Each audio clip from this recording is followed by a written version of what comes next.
大家好，我是于超。请问大家能看得见我这个节目吗？看一下现在我这个节目开始了没有？稍等片刻啊。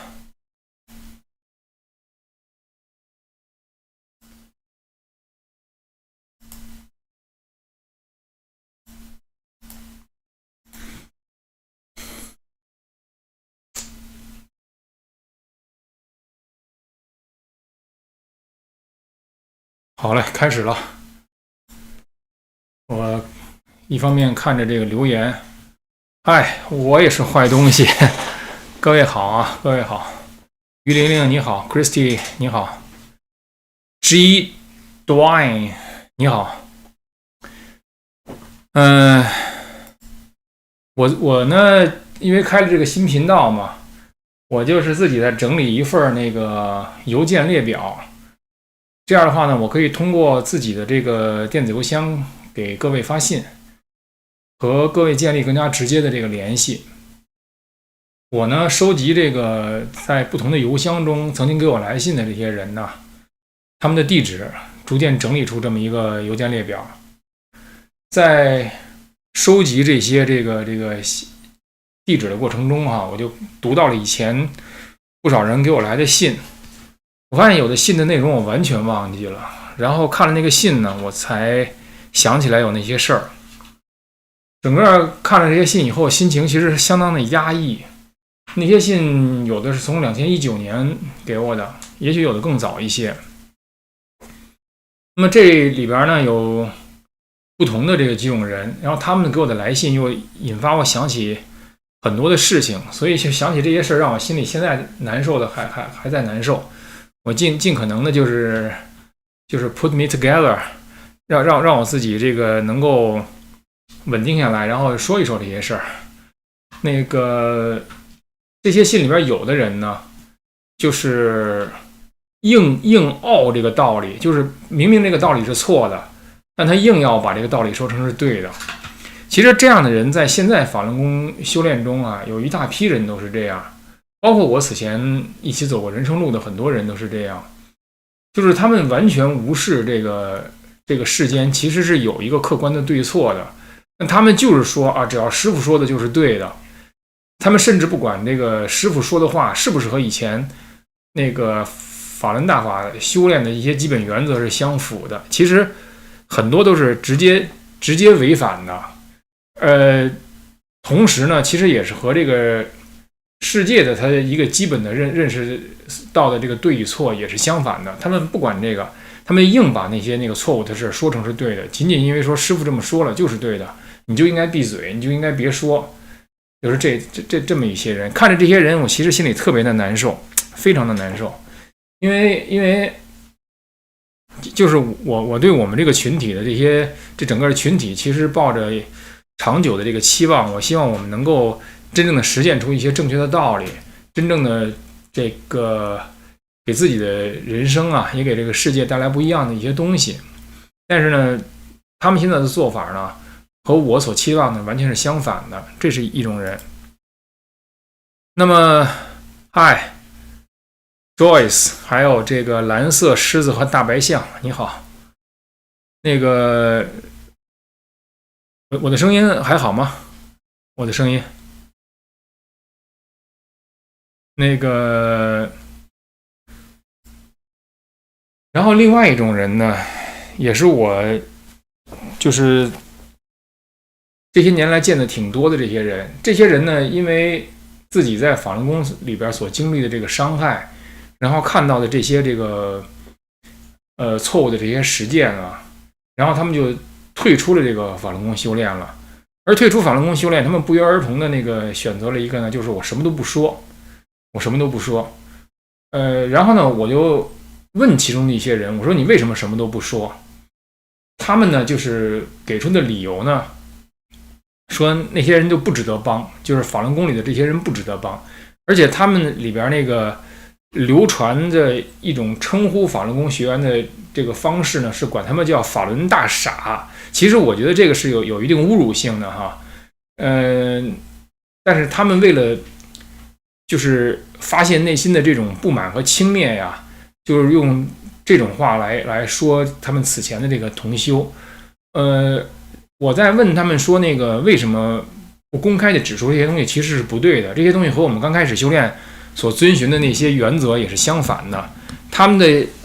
说法呢，说那些人那个不听我说的，说可怜之人呢必有可恨之处，说这个他们就是因为对师傅和对法轮功的这些做法，他们采用了这种避而不见的这个方式，或者是捂着耳朵不听的那个方式，所以他们所经历的就是他们应该得到的。然后我对其中有些人我指出呢，我说很多受害者是这些修炼人的孩子，还没有成年的那些人，他们是非自主行为能力人嘛，所以呢，就是我们为了帮助这些孩子，也需要把这些事儿说出来。他们都说不说，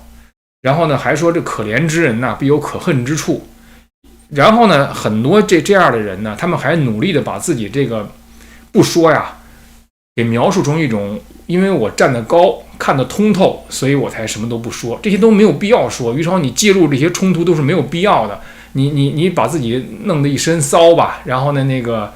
惹了很多麻烦，这是你不成熟的表现。而我如此之成熟，或者我如此之通透，以至于我就能够站在那个更高的高处俯视你们这些在矛盾中的人了。这是他们对自己的描述。然后呢，后来我就发现一点挺有意思的，就是其中一些人呢，他们不仅仅是可怜之人必有可恨之处，就像我于超吧，我可以说不可怜了吧，因为我在法轮功的这些这个内部的这些对弱者的伤害之中，这些 PUA 之中哈，我其实受伤害是最少的，可以说是因为我其实挺厉害的，就是别人如果想拿那套东西来左右我，那他在我这儿肯定是会碰壁的。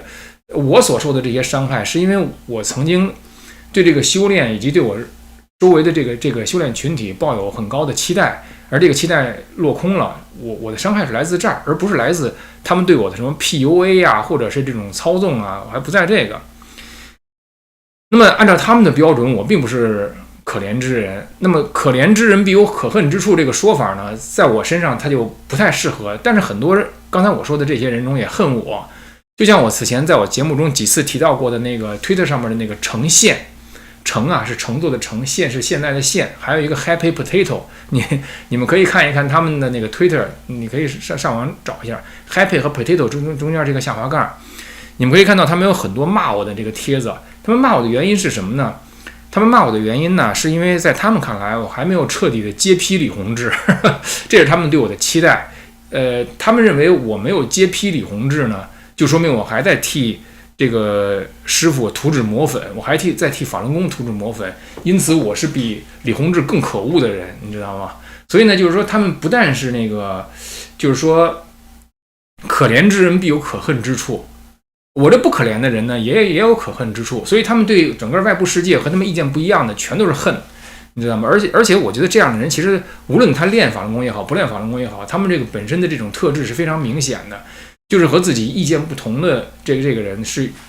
抱持着一种完全基于立场的恨，而不是基于事实的恨，这是其一。其二呢，就是说他这个恨的来源还有一个很重要的来源在哪儿呢？就是说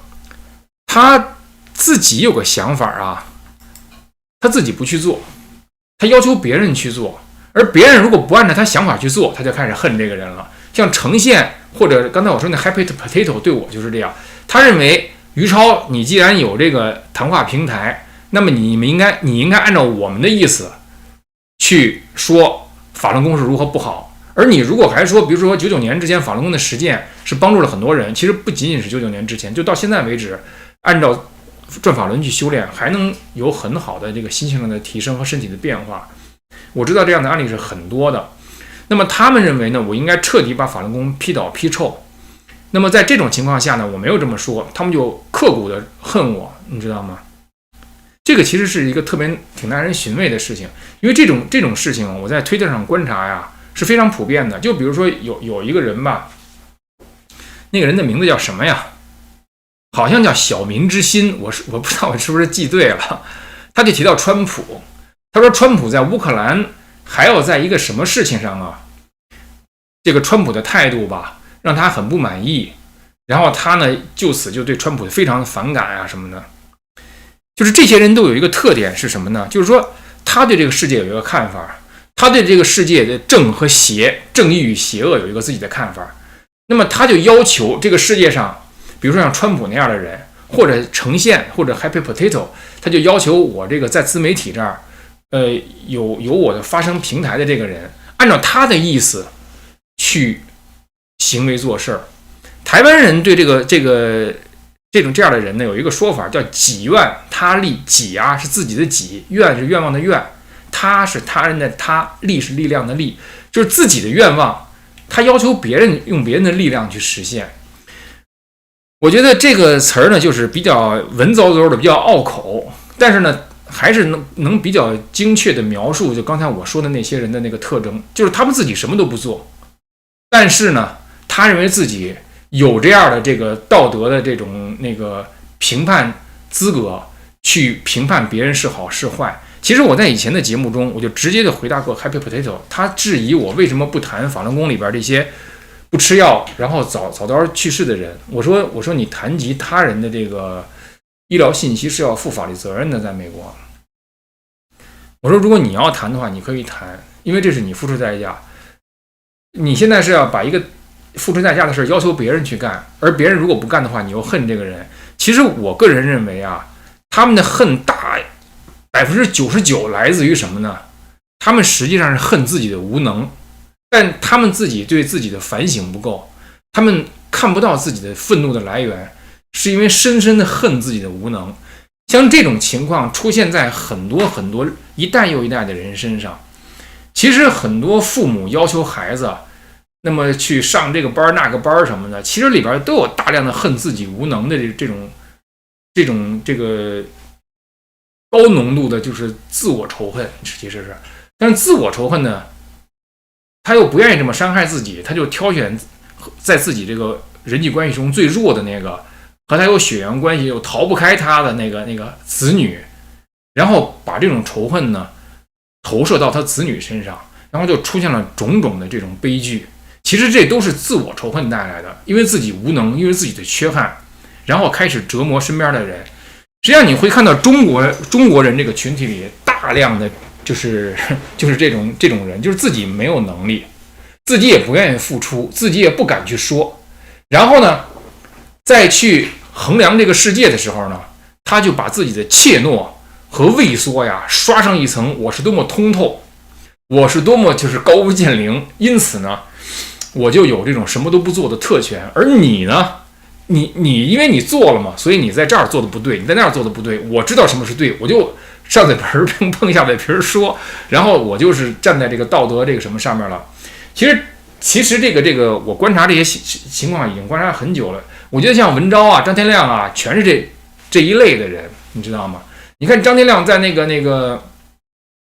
他的这个推特或者他的那个节目里侃侃而谈，要用真相打败谎言。我就想问呢，我说你张天亮成天说这个用真相打败谎言，那么面对我这个揭露神韵的虐待孩子的这些事情的时候，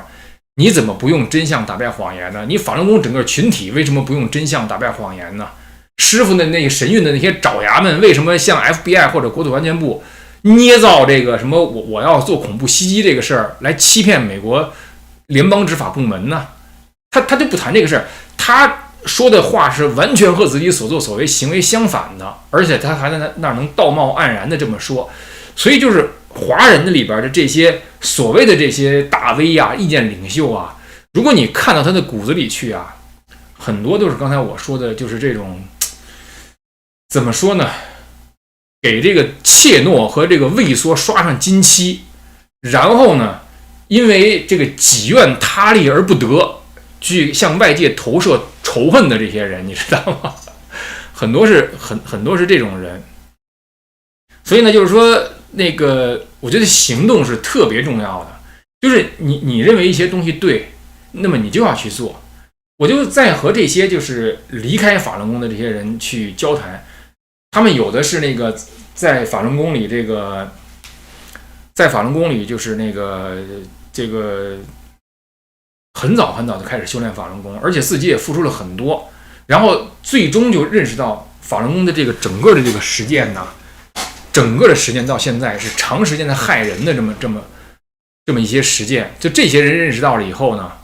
他呢就是不站出来说，但是呢，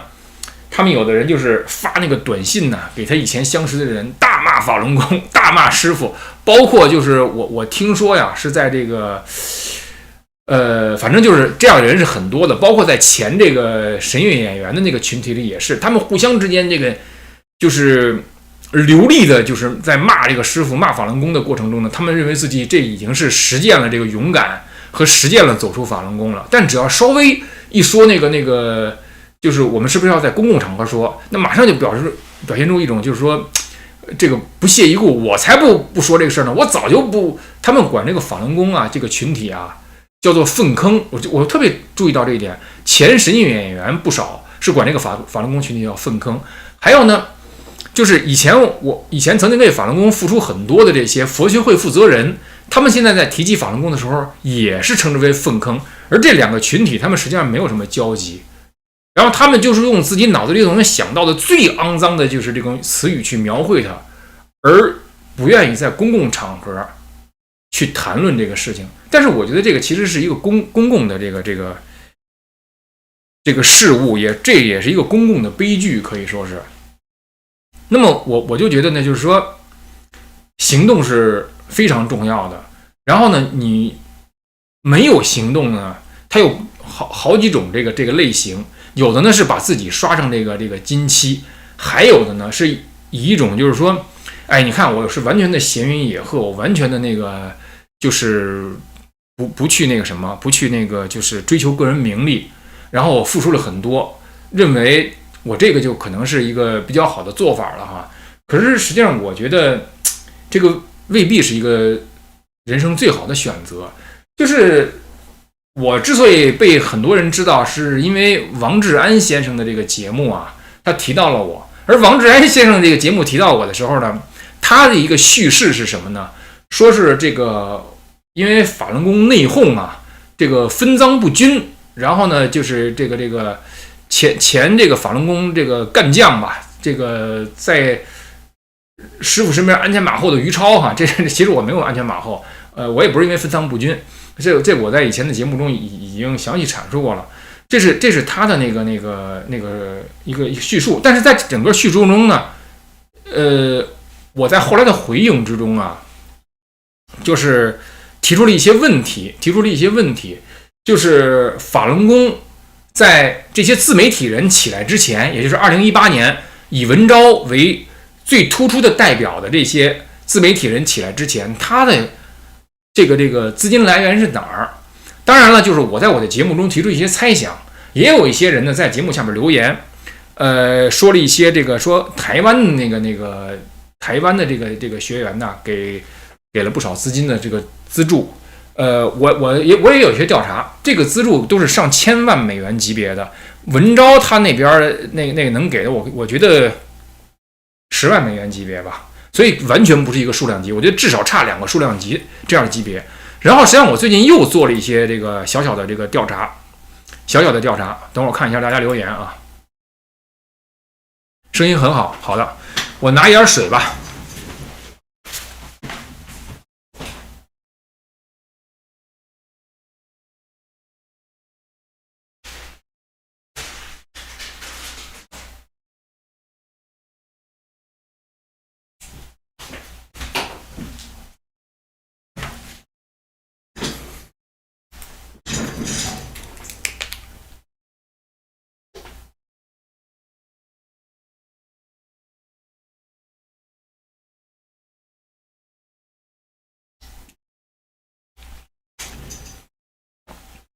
我又做了一些这个小小的这个调查，大家听没听说过这个文艺复兴基金呢？如果大家对这个美国这个投资圈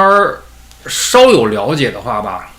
就会听说过一家公司，中文呢大家经常称之为文艺复兴基金，但实际上它的名字叫 Renaissance Technologies， 就是文艺复兴科技。这家公司呢是一个以这个量化管理啊，来避险而著名的这么一个公司——文艺复兴。这个也是非常非常传奇的一家公司。我说起这个法轮功资金来源，怎么突然说起这文艺复兴基金了呢？文艺复兴基金在1992年收购了一家公司，这家公司名字叫开普勒金融管理 （Kepler Financial Management）。开普勒这个金融管理公司呢，它里边有一个很重要的一个元老，名字叫做张化一。化是化学的化，一是1、2、3、4的一。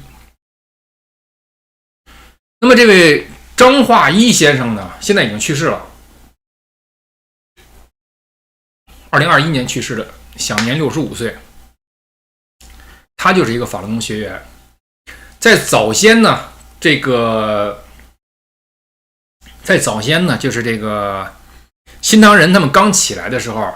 大量的资金是由这个张化一提供的。张化一呢，他作为这个开普勒金融管理公司的这个元老啊，他到了那个文艺复兴基金，我想呢，他也是有非常丰厚的这个待遇的，所以他是一个非常主要的一个人。那么还有一个人呢，这个人我现在暂时不提他的名字，但是我一说呢，这个圈内人呢都应该知道。这个人呢，他也是在中国受了很多的迫害，他在中国是一个很成功的商人。那么他呢，就是这个到了这个美国，现在他在加拿大。那么他应该是至少是给这个早年的时候啊，给大纪元应该是可能也包括新唐人提供了，也许是1500万美元这种级别的这种资金。然后呢，你知道法轮功里这个用人呢，都是你有钱把你榨干为止，你知道吗？你有什么钱，一定要把你榨干为止。然后呢，你呢就是会被一脚踢开，这样的事儿相当的多。那些那个抱着就是说我怎么上山见师傅啊什么的，你很快的，你的钱还有你都会被榨光。那么这个张化一这个人呢，他在法轮功里边的这个口碑是相当不错的，但是很少有人知道他。那些特别这个早期的法轮功学员和特别那什么的那个法轮功内层的这个人知道这么一个重要的金主，你知道吧？像我说的另外一个，我现在还不愿意提名字的那位国内的这个成功企业家，在国内受迫害以后逃亡到这个西方，他就不是那么幸运了。他呢，因为比较有性格嘛，然后呢，他就被这个法轮功的这个核心层啊给踢走了。不但如此，他的儿子呢还这个自杀了，应该是这个上吊自杀。这些事情其实法轮功的自杀案例不是一个。刚才我说那个自杀案例，以及北方学校2019年11月那个丁姓小伙子也是上吊自杀，还有在台湾的那个 Edward Cheng 在汽车里自杀。就这些自杀，其实我听说在法轮功内部都是有一些不同看法的，我所能说的是，这些人真的死了。那么刚才我说的这个张化一呢，他就没有这么那个倒霉，因为他呢就是那个一个非常就是非常就是只奉献吧，只对别人好而没有什么回报的人，所以呢，他几乎是把自己的全部的这些这个钱呐，都给这个法轮功用了，所以呢，他就是还是善终，我觉得。然后呢，那么我就在思考一个问题，我这个整个这个题目呢，叫做这个，就是我谈到现在是谈行动，就是说你什么样的行动是你这个人生真正正确的这个行动？看一看啊。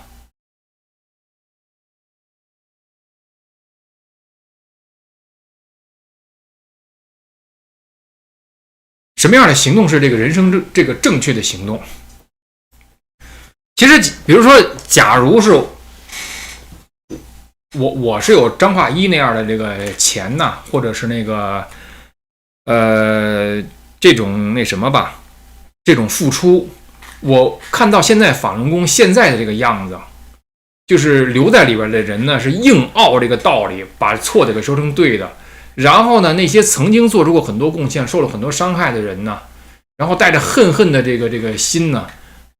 退出了，而且私下骂却不敢公开说。还有就是从小就被塑造性格和品质的这个神韵演员们呢，受了很多的这个伤害，然后到现在是一种就最亲密关系他也不敢相信，你知道吗？我观察到这个情况，就是很多神演员他是连他最近的关系他都不敢相信呢，你知道吗？生怕稍微有点那什么就被抛弃或被那什么，所以他们在捍卫自己的时候啊，有2个特点。其实这个，哎呦，我就是一路走来，我看到很多，就是我都没想到，我50岁以后吧，40岁以后吧，看到这么多这个事情。其实我累了，真的，我看这些我都看累了。我遇到的神演员，他们有一个什么特征呢？对神韵、对法轮功那边是一点都不敢惹，你知道吗？一点都就尽可能躲，尽可能避。然后对我呢，就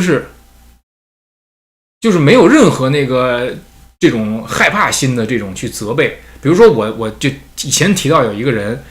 跟我提及他的一些事情，后来呢我在抹去和他相关信息以后，就把这个他的事情说出来，然后他非常不快的就来信指责我说你不该把我这个事说出来。我说我这个事情已经抹去了和你相关的联系了。我说就是这个心理大夫，无论是 Jordan Peterson 还是那个 Viktor Frankl， 他提及他的案例的时候，只要抹去联系，他这个案例是可以说出来的。那么他就跟我讲，他说我妈还会看出是我，他说我怕我妈受不了。我说你妈就是当年把你送进神韵使得你受伤害的人。我说我不对你妈负责，我说我对你负责，而现在我的这些事情抹去了你的这个个人信息以后，和你没有任何关系，所以我没有对你做什么不对的事情。然后他仍然对我非常不高兴。其实我这个事儿想的挺多的，就是有这么几点，我想问一下，就这个人呢，你为什么不敢对神韵、对法轮功这些人用这种态度呢？你为什么对我于超用这种态度？你之所以对我于超用这种态度，其实我觉得很大程度上是因为我在我的节目里是如此的这个坦诚，如此的这个具有同理心的去谈论这些问题，反而使得你认为你可以用这种态度来责备我，或者是用这种斥责的态度来对待我。你之所以不敢用这种态度来对待神韵或者对待法轮功，是因为你怕他们。那么我不得不问一个问题，我于超还有法轮功、宇宙主佛，还有让你害怕的那些人，他们是一堆人啊，我于超是一个人，同时在你面前，你说谁战斗力更强一点呢？你就想不到我于超战斗力可能更强一点吗？我一个人对付他们所有的这些人，我一个人走到现在，所以就是说，这些人呢是怕坏人，你知道吗？而认为自己对好人可以盛气凌人的这么，至少我面对的这个人是这样。那么在我就是他责备我以后，我以清晰有力的话语回答他之后，那么他看到我其实不是你的这种责备可以左右的人。他做的一件事情是把他跟我联系的那个谷歌账号都彻底删除了，因为他下到如此程度，就是要抹去和我所有的这个联系。后来我就觉得，就是你作为一个受害者呀，其实我觉得你应该和我更加内心亲近一些。你自认为的你那些能自我保护的那些做法，其实我觉得会在你的人生中让你更加孤单，让你所接触的那些人呢，那些人中我这样的人就变少了。而我这样的人变少了，你受伤害的可能性就变多了。所以你越不勇敢，你受的伤害会越多。这是我就想跟你说的。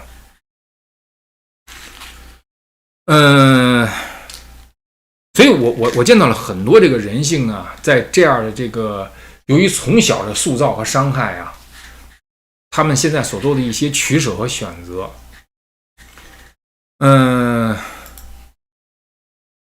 我再把话拉回来，就是刚才我说那个小民之心吧，我也许说错了人名，我记不得了啊。如果那个说错了人名，我事先道个歉。但我现在印象是小民之心。他说他很讨厌这个川普，是因为川普就是在乌克兰上面没有全力支持乌克兰。我这个在以前还专门做过节目说这个事儿，就是说你支持乌克兰，上嘴皮儿碰下嘴皮儿。川普支持乌克兰是要在美国50个州里边选择那些这个风华正茂的年轻人，用他们的热血，用他们的生命，可能要去战场上去打长达20年的仗，就像在伊拉克或者在阿富汗那样中东打仗一样，死很多的人。就是你是不需要付出成本的，你在要求别人付出成本的时候，你还气得不行；别人在思考他付出成本的时候，你又开始责备他，就是道德上好像比你低。我就说中国这种基本的这个底色就是伪君子的底色，你就意识不到这种思路，这种出发点，就是你的道德已经相当败坏了之后，你才会用这种出发点出发，因为你没有这样一个道德这个基础，使得你明白这么一个事实，就是别人付出成本的时候，别人是有条件、有这样的资格去思考一下自己要不要付出这个成本的。你不该去要求别人付出，你不该去责备别人在付出成本上的这个权衡。我是这么想的啊，我是这么想的。那么，所以呢，就是说我看到了很多很多的这些人的这些取舍。我就看到这个才气、勇敢还有善意这3样全都在一起的这个人呢，在中国人之中是少之又少。才气，我觉得文昭是有不少，文昭是挺有才气的一个人。和张天亮比，文昭比张天亮有才气，我个人觉得是这样的啊。勇敢呢，我觉得这2个人都缺乏。你可以看一看他们在描述这个事实，他们人扭曲事实的时候，人颠倒黑白的时候，绝大多数的时候不是因为他的认识上不到位，你知道吗？绝大多数是因为他没有勇气。他知道他一旦他按照黑白去说的时候，他就必须得采取行动了，而他无能采取这个行动，所以他必须反着说，你知道吗？你有了勇敢，你还得有这种同理心，有这种善意，知道他人的那个难处，这就挺难的。而这样的人呢，其实我觉得我在这个美国这儿倒是见了不少，就是我正在看那什么，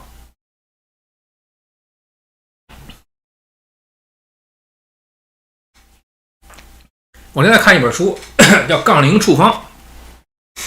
杠铃处方这本书的作者之一呢，叫 Dr. Sullivan 苏利文博士。你看他的行文呢，他是很幽默，也很有洞察力的一个人，就是很有才气，也很勇敢，也很有善意。我强烈推荐大家，第一呢是开始重量训练，第二呢是认真阅读这个杠铃处方这本书，大家可以上网查一查。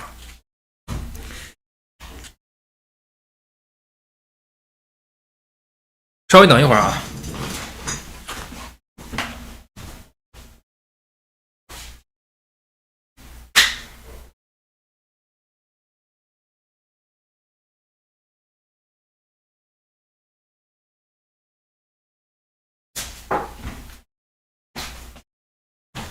我还以为有人敲门呢，没有人。那个，我呢就是在美国倒是遇到了不少这种人。我觉得在美国这样的人的这个密度啊，也远远超过在这个中国人群体中这样人的密度。所以呢，就是说。我觉得就是我都不知道为什么中国人群体是这么一个群体，你知道吗？我呢在和这个不止一位这个电影制片人呢交谈的时候，他们和我谈什么呢？他们就谈一谈，就是现在神韵发生的这些事儿，他们其实是正在考虑把这些事儿拍成一些电影，看有没有这种可能性。他们就跟我聊一聊，我呢也就跟他们聊一聊。然后其中一个制片人就跟我讲啊，他说这个神韵那块发生的事情呢，到现在为止还没有调查出这个死亡，也没有调查出强奸。他说，因此呢，这个事情呢就不好卖。他说，这个事情拍成电影就不好卖。他说，要谈论邪教嘛。他说，希望这个整个这故事线里边有死亡有强奸。他说，这个事情就比较好卖。后来我说呢，你呢谈的是一个既有的故事。我说，比这个你既有的故事更加重要和吸引人的是什么呢？是一些问题。我说，故事表达的是你自己的这个 notion， 就是你的一些想法。问题呢，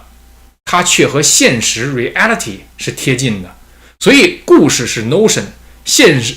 问题是现实。我说真正有震撼力的是现实，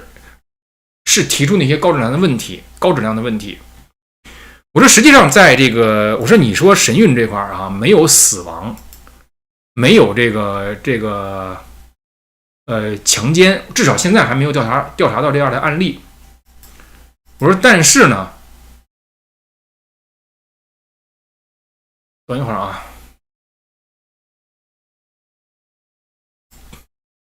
我说但是呢，我说你会发现在神韵发生的事情啊，其实是特别基础的一些人类的处境。我说它体现的是一个处境是什么呢？就是你曾经引导你曾经完全相信的那么一个人或者那么一个群体，然后背叛了你，他们也背叛了自己。我说这种事情发生在各种各样的场景。我说当然我于超这个人生你可以看到哈，是这样一个场景。我早年的时候呢，是这个按照这个法轮功修炼。我说后来的那个师傅他自己呢，走向了自己所讲道理的这个反面。我说实际上在很多神韵演员呢，他们的人生经历也是这样。本来他们的父母是他们处于幼年或少年时期最相信的那样的人。我说但是他们的父母把他们自己置于那样一个状态，置于那样一个处境，而且和神韵的那些折磨他们，就是剥削他们的那些人站在一起。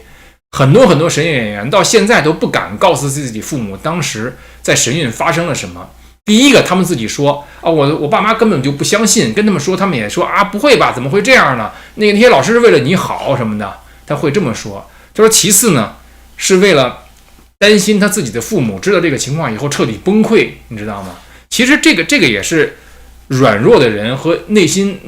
因为软弱，你内心就一定会有阴暗，会有黑暗。他说：“哎，那个，他们不会这样吧？他们是为了你好。”其实他这个是自欺欺人的一个说法，因为他不愿意面对真实。当他真的面对真实的时候，他就用自己的崩溃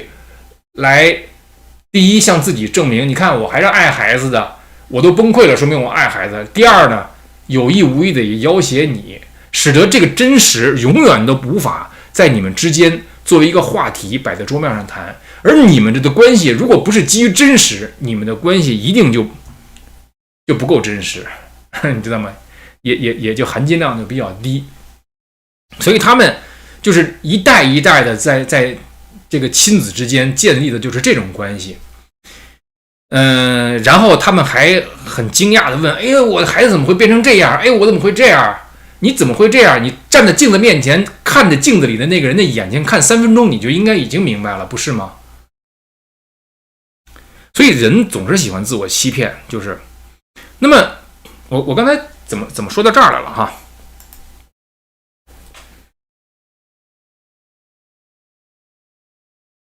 我忘了我怎么把话题说到这儿来，就是说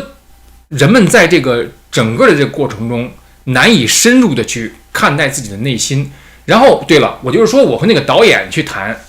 我说这个事情实际上是很多人类非常普遍见到的处境，就是你被你所信赖，你把你自己的身体和你的心灵所托付的那个对象，他背叛了你，你知道吗？我说甚至我说会在一些夫妻关系之间都能看到这一点。就比如说我说他们年轻的时候，女性那婚姻中的那个女性很仰望这个男性，觉得这个男性非常有见识啊，然后有经验呐。等他们过到45岁、50岁的时候，发现，哎，这个男性他不过是一个普通人，他也非常油腻的变成中年男了。而这时候呢，就变成了他们的那个什么，他们的那个就是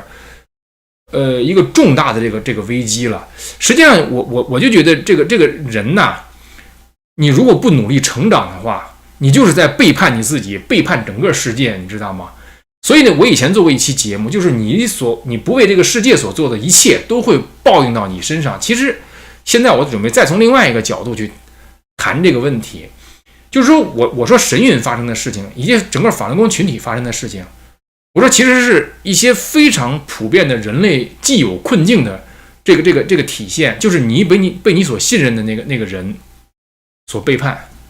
是这么一个处境。我说这个事情何以发生？师父是什么情况下变成了那样？我周围的那些人是什么情况下从当年27岁、30岁那些非常风华正茂的青年，有勇气、有智谋，然后有献身精神，变成了现在这样是非颠倒、黑白不分，一定要为法轮功的这些恶行去辩解的那些人？这个变化是怎么发生的？我说你提出这个问题，其价值、其含金量要远远超过你所想象的那个故事中的那什么死亡和强奸。我跟他这么说，我这个跟这个制片人说了这个以后，他非常同意我的那个想法。后来我就跟他讲，我说其实你可以考虑啊，并不一定非要谈神韵的那个故事。我说也许你可以谈一谈我的故事。我觉得我的故事，我说其实并不戏剧性方面并不亚于神韵的那些人。我说而且神韵那些人现在你采访之后，他们愿意出来说的其实并不多。我跟他说，后来他觉得我说的有道理，然后呢他说，哎呀，你这些东西跟我想的是一模一样。他跟我说，他说但是就是说现在呢，就是我拿着这些想法找不到投资人。他跟我讲，其实我个人觉得和他自己的这个想法啊，也许也有一些关系。因为实际上你在干任何事情的时候，你都面临着一个选择，一个抉择，你是要急功近利，你还是要把握那些最根本的东西。急功近利就是我就要求流量，我就要求多少人点赞，我就要求每个月收入。你要把握住最根本的东西。那就像我做这个节目似的，就在前一段我有的节目只有400多个 view， 就到现在了还只有几百个 view， 还放在那儿了，你知道吗？所以就是说，但是很多人都跟我说我这个节目啊，1年2年几年之后看还是有一些收获。所以我就觉得你到底追求的是什么？所以我觉得就是那个我所谈话的这个制片人这个对象啊，他所说这个没有死亡和强奸，这个影片的就卖不出去啊。我觉得就是这可能和他自己的取舍也有一定关系。我是这么想的。所以我就觉得这个人有才气，其实是一般般的才气啊，使得你能够在什么一些聚会啊，或者在一些公共场合谈吐显得比较有学问，那个并不难获得。我觉得你读那么4-5年书也就差不多了。我7-8年吧，多读一点你可能更那什么一点。但是你要真正的有涵养出来，像李白写那个云想衣裳花想容，春风拂槛露华浓。若非群玉山头见，会向瑶台月下逢。一枝红艳露凝香，云雨巫山枉断肠。借问汉宫谁得似？可怜飞燕倚新妆。什么那个名花倾国两相欢，赢得君王带笑看。那个解释春风无限恨，沉香亭北倚阑干。就是写出这种能够直视杨太真美貌的这种才气啊，那你就需要长久的涵养勇气了，我觉得是。而你要是想真正的就是活出一个有意义的人生啊，我觉得你就恐怕不能像李太白那样所谓的这个素手把芙蓉，虚步聂太经，你就不能像张化一那样只是做一个老好人，把自己在文艺复兴那基金那儿得到的大笔钱财付出以后，在晚年的时候，我相信他已经看到了法轮功这个丑恶与衰败了，但他只能默默无闻的去世了。当然他有很多的那个亲朋好友还是对他非常就怀念的。但是我觉得，作为你曾经给法轮功付出这么大的生命和所有的一切的，你的财气所凝结成的财富全都拿出来的，如果你能够做到这一点，我觉得也许啊，更大的勇气更匹配得上你的这种付出。我觉得是这样。所以呢，就是说财气、勇气，以及你过出一个真正的正直的人生，你就得用勇气戳住自己，然后做你那些应该做的事情。那么我就回想我这些年发生的这些重大的这个人生中的这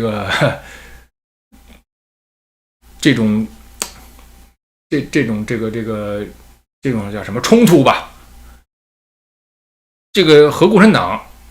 是从99年开始镇压，到2012年我被释放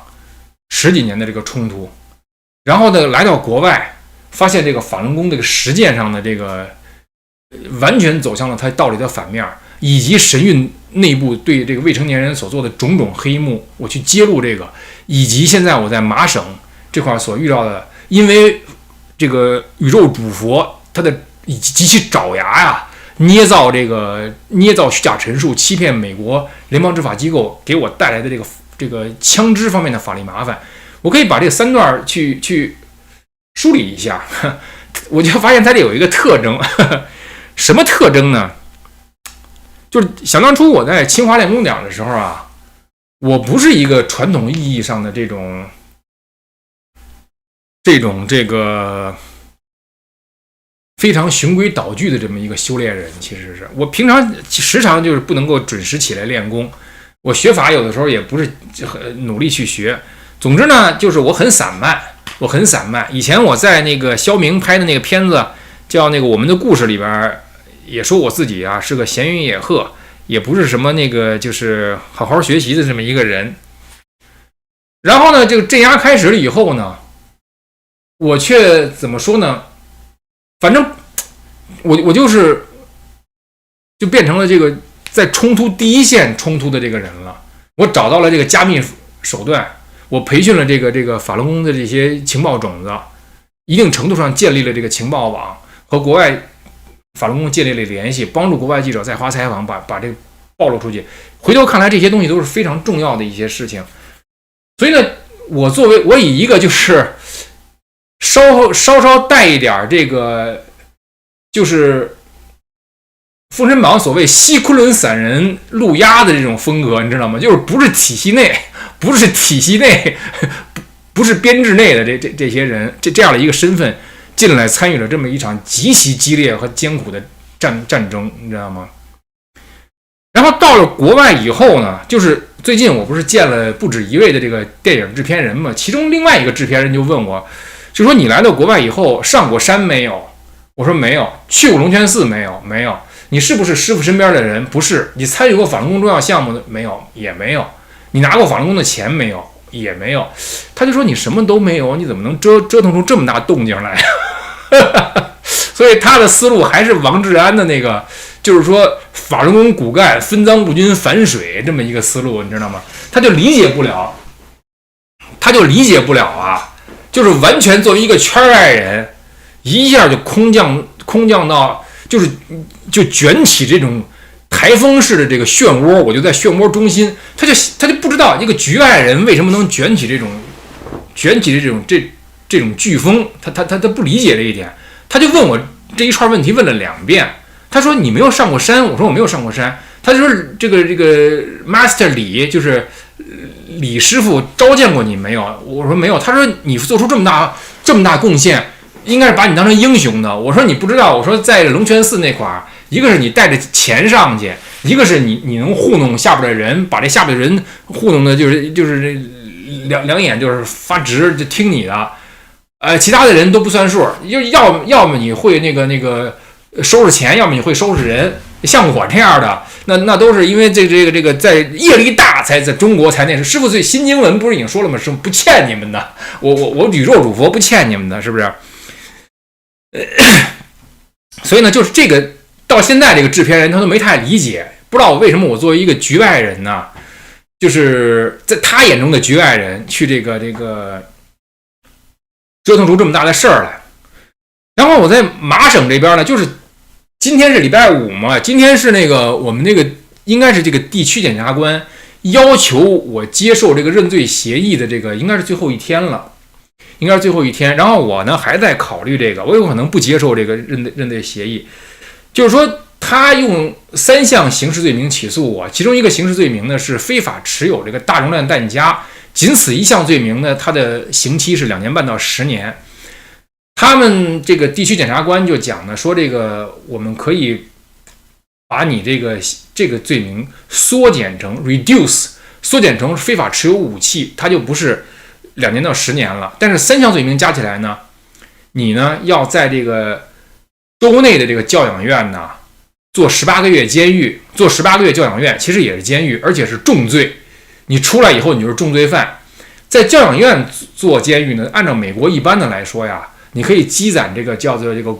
good time credit、good day credit、good time credit， 就是你表现好的这个积分。你做一天折一天，做一天折一天，判你2年，你实际上就做1年，因为你做一天嘛，减一天，做一天减一天，就变成只做1年监狱了。而因为我这是射枪的嘛，他们就判得非常狠，就是你1天都不能减，我们给你判1年半，你就得做1年半，然后出来以后你还是重罪犯。他们要求我接受这个被他们称为 offer 了，就是这个给你这么一个东西，你可以接受，不然的话呢，他就不缩减那个罪名，把这个能判我2年半到10年的这个罪名和另外2个罪名加在一起啊，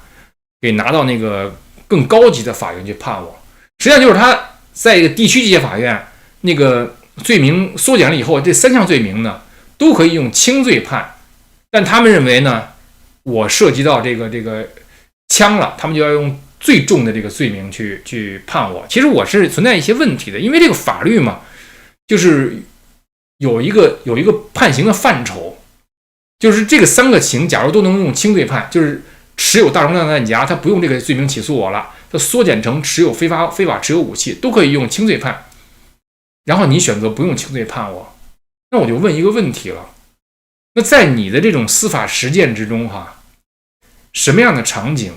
才能得到你的轻罪的这种起诉呢？我想问一个问题，假如我这个场景得不到，那什么样的场景能得到呢？假如什么样的场景都得不到的话，那岂不是你用你的实践更改了这个法律本身吗？我有这个问题，我想也许有一个地方可以回答我这个问题，也许这个地方是更高级的法院了我不太清楚，也许有一个地方可以回答我这个问题。然后呢，那个就是我呢来到麻省的时候我作为美国公民的年龄只有8个月，是一个婴儿美国公民。我是2021年8月获得美国8月23号还是8月21号记不得了，获得美国公民身份的。这个2022年5月我来到这个马萨诸塞州，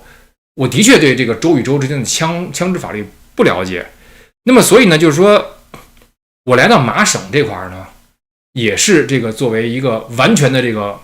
外来的这么一个人。而麻省的枪支法律呢，后来我才知道，在整个美国都是恶名昭彰，因为他们对枪支的拥有者是非常不友好的，稍微犯一点事儿就给你按特别重的这个罪去判。这个我事先都不知道，作为一个新移民来讲，我事先都不知道。那么现在我的处境使得我有可能不得不在更高级的法院捍卫宪法第2修正案给予这个公民的这个 civil rights， 有可能不得不捍卫这个。所以如果你看我的人生这个经历都是一个别人看上去的圈外人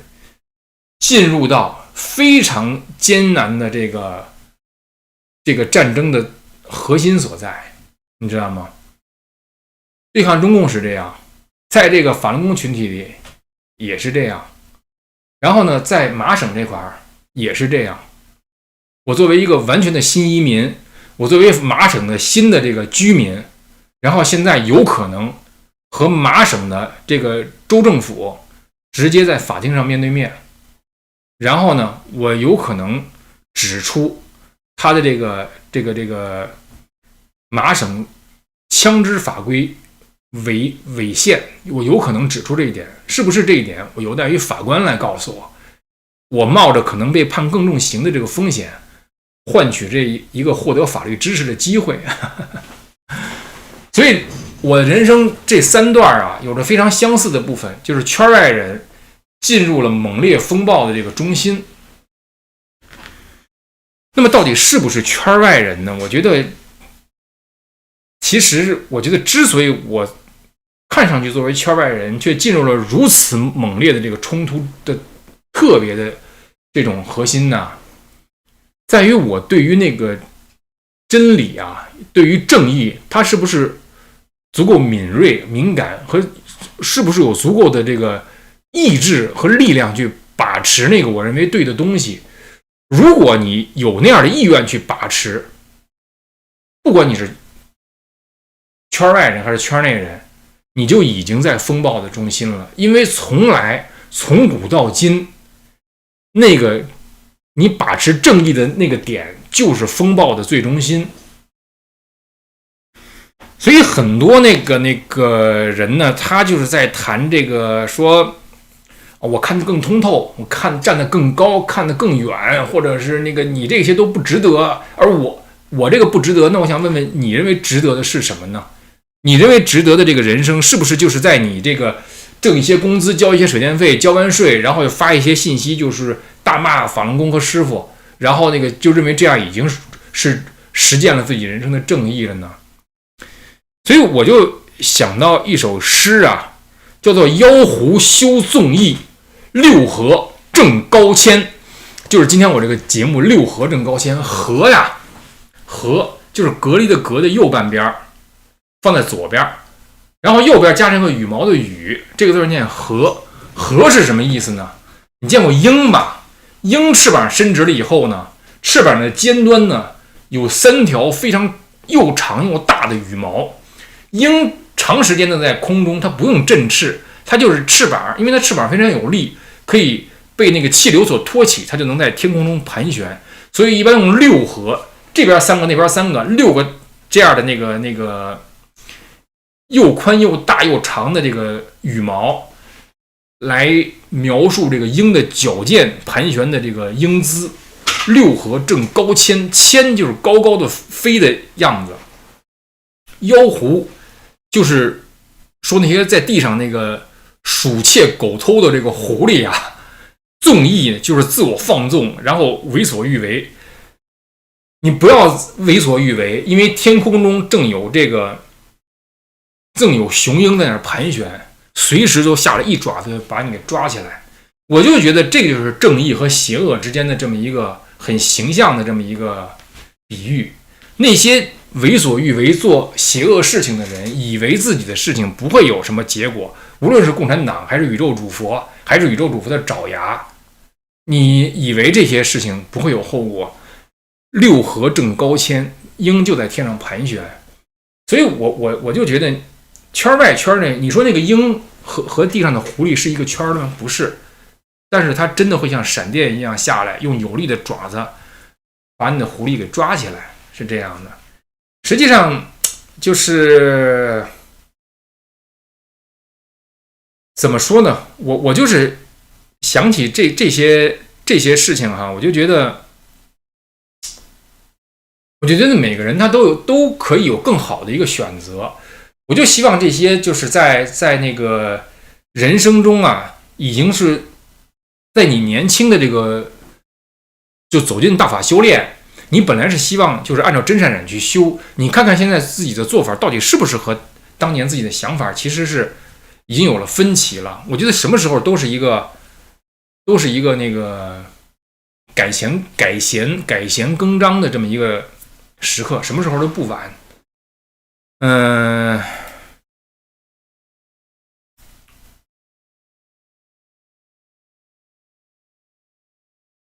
我呢正在那个准备自己那个筹款的那个链接，因为这个可能的这个非常艰难的官司就在眼前了，所以我还正在考虑这个事儿。然后呢，今天呢我就先谈到这儿。妖狐修纵义，六合正高迁。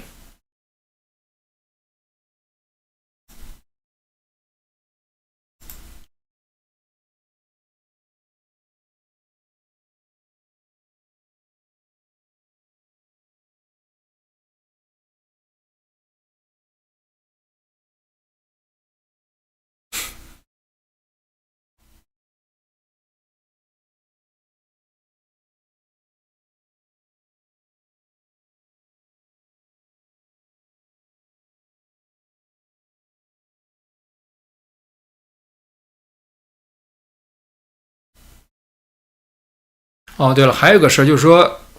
随着我那个发一些这个邮件呢，给我的听众们呢，第一呢，就是你们可以给我那个电子邮箱 real 于超